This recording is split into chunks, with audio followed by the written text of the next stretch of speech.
Hola, queríamos darles la bienvenida al segundo cuatrimestre y contarles cómo va a ser el tema que vamos a abordar en estas primeras clases.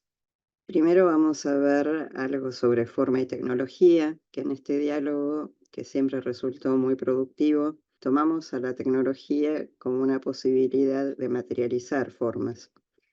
En algún momento esto dio lugar a la investigación sobre flexibilización de placas rígidas por la densidad y forma de los cortes, que lo llevamos después al grado y estuvimos trabajando muchos años con esto.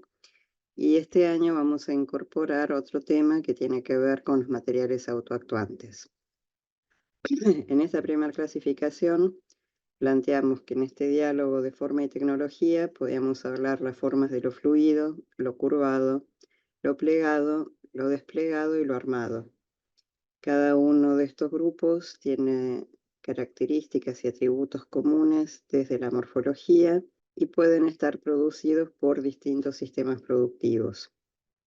Lo que vamos a trabajar va a ser el pasaje de formas de 2 dimensiones a 3 dimensiones por una transformación reversible por humedad.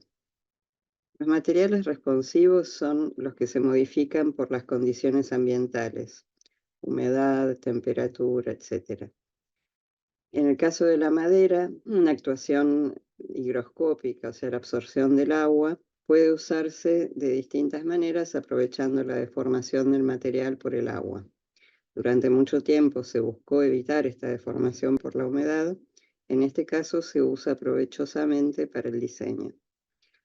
En muchos de estos casos se trabaja con materiales bicapa, una activa, que es la que ejerce la deformación, y una pasiva que acompaña.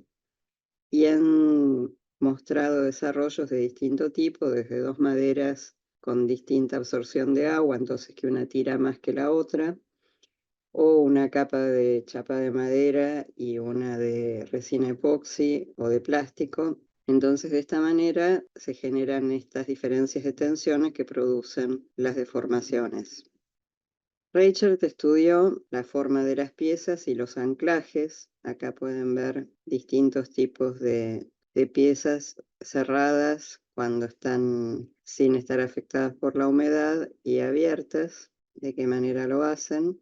Y esta es una instalación que armaron en condiciones muy controladas de humedad. Estaba dentro de una especie de gran pecera, donde podían verificar cómo con los cambios de humedad se producía esta apertura en este caso, y este otro forma parte de unos módulos que ya estuvieron al aire libre con distintas condiciones de humedad que se abrían y se cerraban.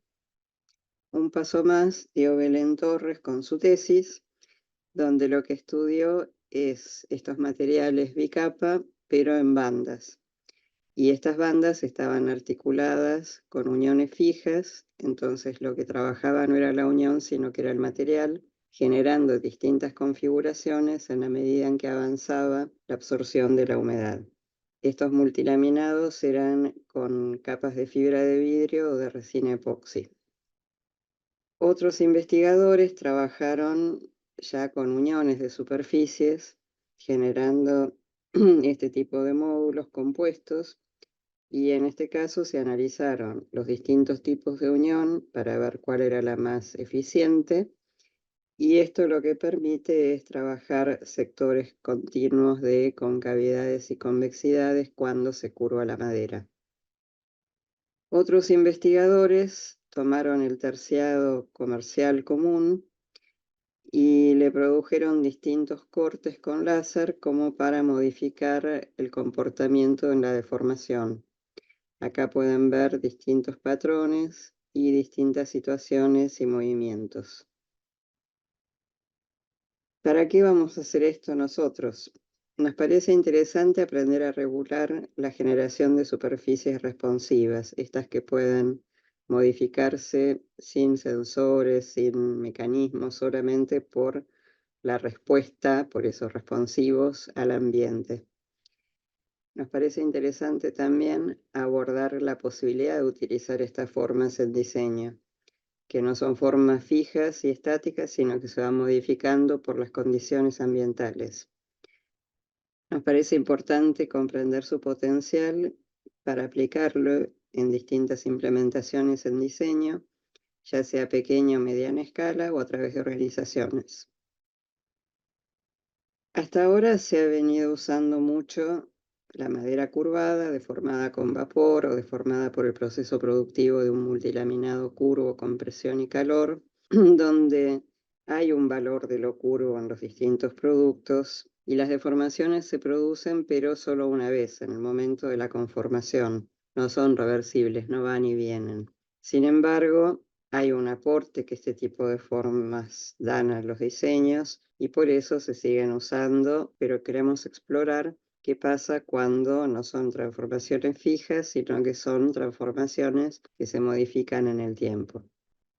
¿Qué hicimos nosotros con todo esto que estaba pasando en el mundo? Uno de los investigadores, Nicolás Abercente, empezó a estudiar el tema y esta es la síntesis de sus primeras búsquedas. Por un lado, trabajó con una chapa de madera con un corte y entonces vio que al modificar la humedad, una parte, la que estaba en una determinada dirección con respecto a la veta, se curvaba mucho más que la otra. Después generó estos triángulos que los dejó fijos a una base, con la veta siempre en esta dirección, paralela al lado que estaba agarrado a la base, producía este cerramiento y la apertura al mojarlo.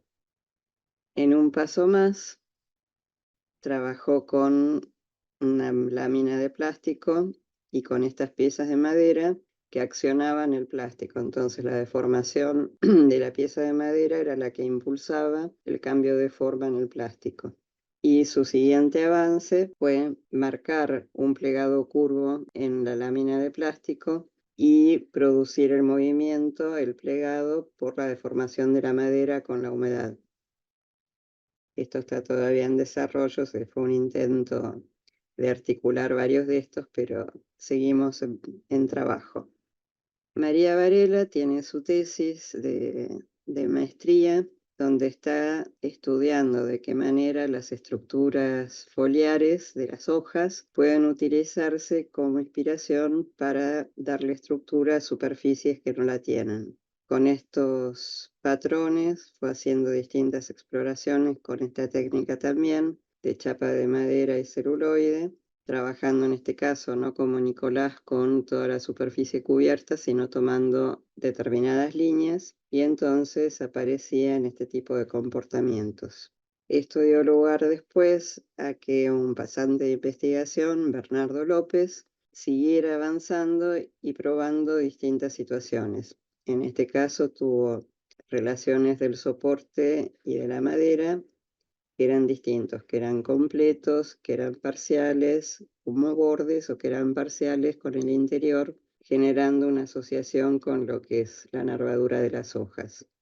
Acá pueden ver algunos de estos casos desarrollados y de esta manera se pudo empezar a controlar más cómo se podía generar una forma con esta técnica.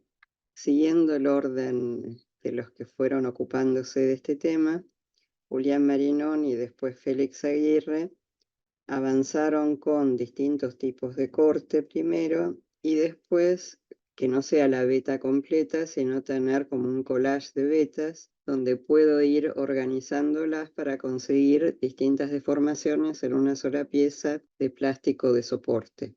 Rocío Cuello después trabajó con tul elástico y las estructuras de las hojas de María y estudió de qué manera cambiaba la deformación con los cambios, por ejemplo, en el espesor de la línea central, en el espesor de la línea exterior. Entonces, acá tienen algunas de las situaciones que ella fue desarrollando. Sofía Campos también trabajó con tul elastizado, con formas en negativo y en positivo, viendo de qué manera esto afectaba la deformación. Y Lucila Visione lo vinculó al trabajo de Gabriel Arasi sobre superficies de tensión y generó, por ejemplo, este era el objetivo de lo que se lograba con la simulación en la compu, y esto fue lo que ella produjo como acercamiento a esta producción. También Martin Helmer, como habíamos hablado que íbamos a aplicar esto en los cursos, hizo su exploración y una de las cosas muy interesantes que generó fue esto, que era la articulación de dos formas con la posibilidad de movimiento, con las vetas en distintos sentidos con respecto al plástico, y entonces logra este tipo de formas.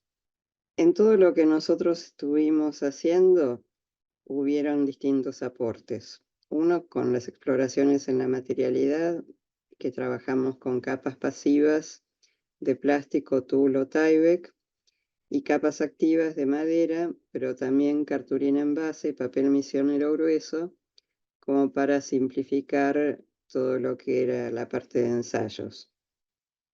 Tuvimos también exploraciones, como habrán visto, en cuanto a la estrategia formal, cómo hago para diseñar con esto. Si entiendo cómo funciona la deformación, puedo ver de qué manera lo uso.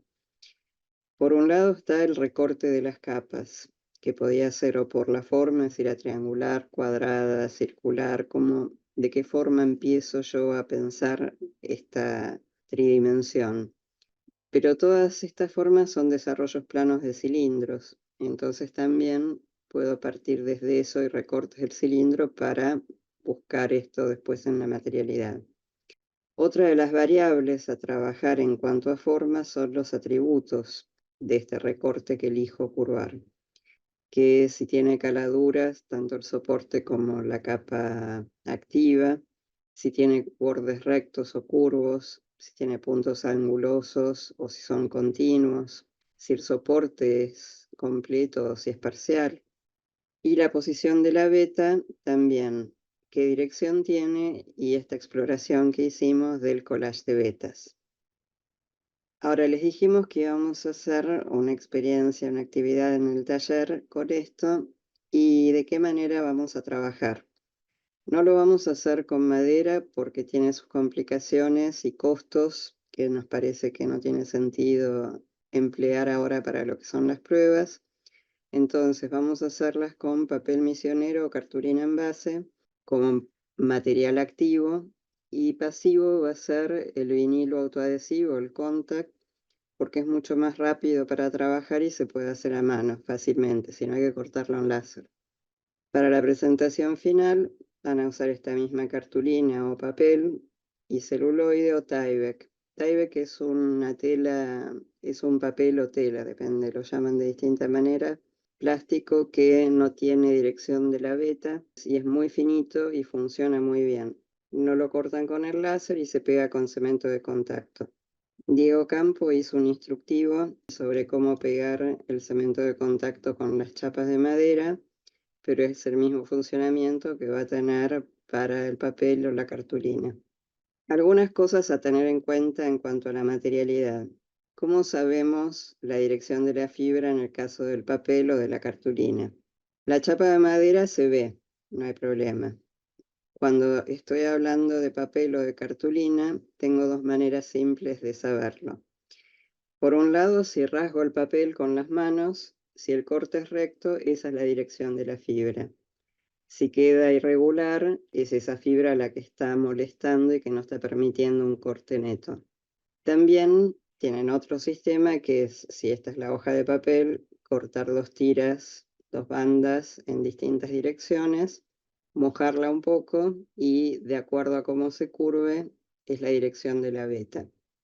Si esto lo hacen con la capa de vinilo pegada, es mucho más rápido. Para que vean algunas de las cosas que exploramos como proceso temporal, los invitamos a ver esto.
Una cosa que es interesante aclarar, ahí tenían por 12, por 3, por 8, el aumento de la velocidad. En general se curvan bastante rápido, en 2 minutos o 3 ya llegó a la situación máxima de curvado. Tardan más en aplanarse porque tienen que perder toda esa humedad, pero para las pruebas sirve. Bueno, entonces, ¿cómo hacemos para diseñar con esto? Les volvemos a decir lo que habíamos usado. Uno es el recorte de las capas, si es por forma o desarrollos planos de cilindros. Otra por los atributos, si son con caladuras como estas o sin caladuras. Si tienen bordes rectos o curvos, rectos como estos o curvos de diferentes maneras. La posición de la beta, la dirección, y no vamos a usar el collage de betas porque nos parece que ya con esto tenemos bastante como para explorar. Acá armamos un cuadro que lo tienen vinculado también ustedes a la guía. Son distintas cosas que van a definir en equipo como para tener alguna situación en común de entrada, porque después vamos a armar algo combinando los distintos elementos. Entonces, por un lado, van a tener que definir una familia de figura de origen o sectores, si van a ser triángulos, rectángulos, círculos, así. Después, otra cosa que pueden decidir es qué tipo de línea, si va a ser recta, curva, quebrada, continua, qué es lo que van a hacer. Si va a tener o no va a tener vértices, si los empalmes van a ser continuos o van a aparecer algunos discontinuos, si va a tener o no caladuras, si van a trabajar con áreas o con bandas. Y también, como todo lo que se enrosca, en este caso de cilíndrico, ¿cuál es el recorte que van a tomar? Ustedes vieron en los videos distintas situaciones de estas hélices. Yo tengo un triángulo rectángulo, se enrolla y genera esta superficie cilíndrica. Si lo combino con otro en el otro sentido o en el mismo sentido de distinto largo, va a tener distinta curvatura al humectarse y así. También puedo jugar con dos cortes paralelos, por ejemplo, del cilindro, que me permiten obtener esta cinta que al enrollarse llega a algo bastante parecido a esto, que esta la vieron allá. Estos cortes pueden ser paralelos o pueden ser oblicuos, dando distintas elipses al curvarse, y con el desarrollo plano que fácilmente lo pueden sacar del CAD. Y acá tienen otra situación de triángulos. Pero también, si ustedes hacen una intersección de un cilindro, por ejemplo, con un cilindro oblicuo y hacen un desarrollo plano, obtienen esta pieza que al curvarse reproduce el cilindro con esta sustracción. O, por ejemplo, el cilindro con dos conoides, que como resultado de desarrollo plano da esta línea. Y así muchas otras. No es que tienen que definir todos, trabajar con todas estas situaciones en equivalencia, pero sí elegir alguna como para que después tengan un vínculo común para lo que vayan produciendo en cada uno de los grupos. Acá tienen algunas de las situaciones de los desarrollos planos. Este es el que les mostraba antes de el cilindro con el cilindro oblicuo, en papel misionero y en cartulina envase. A veces tarda un poquito más uno que otro, pero finalmente se curvan y muchas veces tienen que seguir, ponerles un poco de agua, seguir tirando, seguir un poco más, hasta llegar a la situación en la que quieren producir la curvatura. Estas son las intersecciones, los sectores que salieron al cortarlo.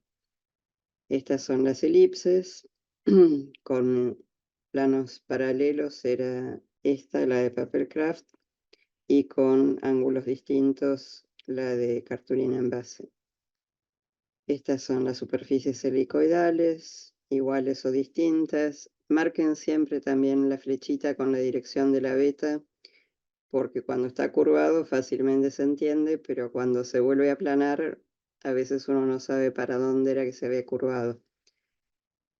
Acá tienen otros recortes con otras direcciones de la beta que entonces producen distintas formas. Y también estas son las otras pruebas que vieron en el video. Algunas cosas para tener en cuenta.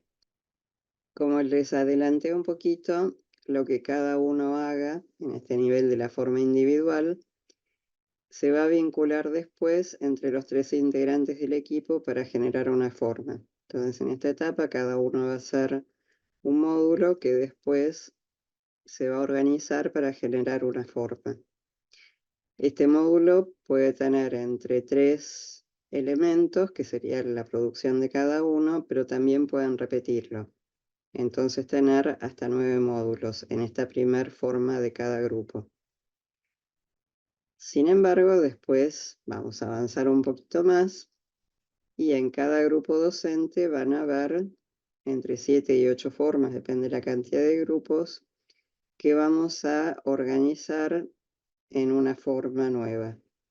Para esto se les va a contar después si van a trabajar con un totalizador como una línea, el elemento que vincule a todo esto, si va a ser una línea o si va a ser un plano o una superficie. Entonces ya van a poder ver de qué manera empiezan a organizarlo, si más denso, menos denso, lo que es más parecido entre sí hacia un lado, la transición hacia el otro. Vamos a analizar cómo puede producirse esta organización.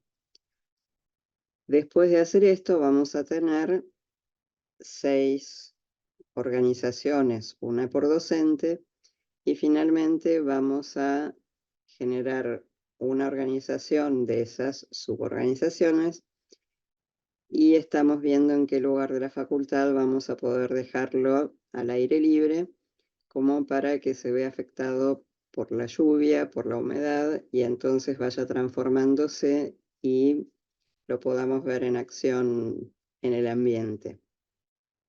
Estas construcciones colectivas, falta todavía para que lleguemos a esto, pero para que vayan teniendo una idea, van a tener distintas posibilidades de organizarse radialmente alrededor de un eje como una flor o una rueda, escalonada, por ejemplo, donde cada módulo se apoya parcialmente en el otro y van armando como una escalera o como una serpentina, depende cómo los vayan ubicando. Si van a ser paralelos con distintas alturas, si van a ser en capas, por ejemplo, un módulo que se superpone y se apoya parcialmente en otro, cubriéndolo como si fueran capas o pieles, si van a ser convergentes o divergentes, por ejemplo, esos vértices de los triángulos, si se van a acercar o si se van a alejar cuando se curvan, si va a estar espejada, o sea, si va al reflejarse y ser igual, o sea, isométrica, o si va a tener una transformación y ser homeométrica, o tener una transformación desde la lógica de la producción y del cambio y no perceptual, pero donde es posible que sean distintos mientras yo encuentro una ley que los vincule. Y los soportes van a ejercer su influencia y sus posibilidades también. Por ejemplo, sobre una superficie plana yo puedo generar recorridos, puedo generar sectores más densos que se van abriendo y haciéndose más ralos. Si es una superficie curva, puedo ver cómo ubico las piezas, si son cóncavas o convexas con respecto a esto, qué distancia tienen con respecto al soporte. Si es una línea, que puede ser línea plana o una línea espacial articulada, si los pongo a distintas alturas, si los pongo más juntos o más separados, cómo voy armando este recorrido, si pongo niveles a distintas alturas como para que se superpongan. Entonces, cada soporte tiene cosas que promueve y posibilidades a explorar. El cronograma va a ser este. Hoy, el 13 del 8, empiezan la exploración material después de la teórica. El 20 van a tener ya el diseño final del módulo y lo van a producir, en principio como pruebas, y para la clase del 27 ya tiene que estar el módulo terminado, como para probar de qué manera vamos a armar ese módulo de cada grupo de 3 estudiantes. Una vez que tengan esta primera forma, esta primera organización, se va a empezar a pensar en cada grupo docente cómo se va a hacer esta organización grupal. La clase 4, la del 3 de septiembre, vamos a hacer el ensamble final por grupo docente, lo que se diseñó el 27, se termina de armar el 3. Y también vamos a ver cómo armamos esta disposición de todo esto entre los grupos para que conformen o una instalación o una nueva forma o algo que podamos compartir con el resto de la facultad. Y vamos a reflexionar sobre toda esta experiencia. Yo no voy a estar en particular porque voy a estar en un congreso, pero la clase del 3 voy a estar para encontrarnos y hacer los armados finales. Cosas para ir pensando al final, pero también mientras, que pueden ir anotando como para poder reflexionar sobre esto, es qué aporta dejar que el material actúe, cómo cambia según el tipo de soporte, cómo dialogan las formas en los distintos ensambles, esto lo vamos a ir viendo al final, qué nuevos problemas estructurales aparecen al pasar de módulo a un ensamble, y así. Hay muchas más y vayan anotándolas también para ir compartiéndolas más adelante. Este es un video de una universidad de Newcastle que trabajó con estas formas. Está acelerada, obviamente, la deformación, pero esta es otra de las cosas que me parecía interesante para trabajar más que nada cuando pensamos en los módulos superpuestos y conformados por distintas partes, cómo pueden hacerse, por ejemplo, concéntricos y donde vayan habiendo varias capas una sobre la otra. Estas personas están trabajando más que nada con la producción de fachadas en arquitectura para que ventilen o no de acuerdo a la reacción al clima. Para ver algunas situaciones tangenciales de esto, que no es esto, pero que me parecía interesante también compartirlo, hay gente que trabaja con muebles que crecen, y entonces Christopher Cattle, que es este señor, y Peter Cook, que es este otro, hacen crecer plantas como para que se conviertan después en bancos, en mesas, en sillas, en distintos tipos de objetos. Matthias Pleising, por otro lado, utiliza el curvado por vapor de las líneas para configurar sus objetos, pero lo que es interesante es que hace todo un trabajo previo digital de cómo quiere generar esa forma, construye después las costillas y va llevando después por la deformación con el vapor las distintas líneas a la posición donde quiere ubicarlas. Entonces hay un juego entre lo que el material hace y quiere y lo que finalmente consigue. De todos modos, como esto que les decía antes, estas son piezas que se deforman una sola vez para el momento de la producción. Y un último ejemplo que me parece interesante es David Nash, que genera estas escaleras y muebles donde tiene una estructura determinada y los hace con madera sin terminar de estacionarse, como para que después durante el secado el objeto vaya modificándose y las ataduras y los límites que le pone son los que hacen que siga siendo una escalera y no sea una mesita o cosas similares. Entonces, donde hay un juego entre lo que es esperable de la estructura planteada y lo que el material después responde.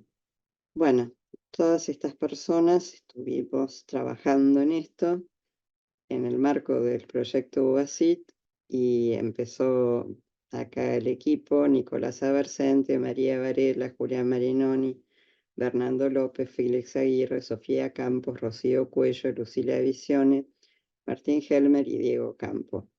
Y los docentes empezaron a sumarse también con este último preparativo para estas clases para ustedes. Hicimos una reunión para prefigurarlo y comparto después al final un video sobre algo de lo que hicimos. Ahora te toca sumarte al equipo, así que los invitamos a probar y a definir qué pasa con esto que se mueve con la humedad y que cambia con las distintas situaciones ambientales.